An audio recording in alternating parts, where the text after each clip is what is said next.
நான் என்ன சொல்றேன்னா, அப்பத்துக்காக, தண்ணீருக்காக, இறைச்சிக்காக முறுமுறுத்த இஸ்ரவேல் புத்திரருக்கு,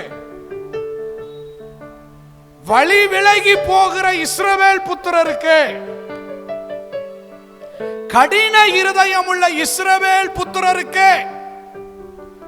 மோசே வர கொஞ்ச கால தாமதமானோன எங்களை நடத்தி கொண்டு வந்த மோசேக்கு என்னமோ ஆயிற்று அப்படின்னு என்ன பண்ணிட்டான், இவன் ஒரு ரூட்டை போட்டு நம்மளை நடத்துறதுக்கு ஒரு தெய்வம் வேணும்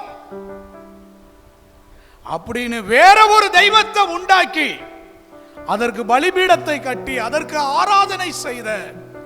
அந்த இஸ்ரவேல் ஜனங்கள் வாழ்க்கையில் கர்த்தர் செய்ததை இத்தனை மேன்மை உள்ளதா இருக்குமானால்,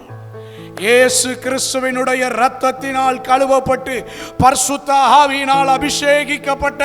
தேவ பிள்ளைகளாய் இருக்கிற உங்களுடைய வாழ்க்கையிலே, என்னுடைய வாழ்க்கையிலே தேவன் செய்வது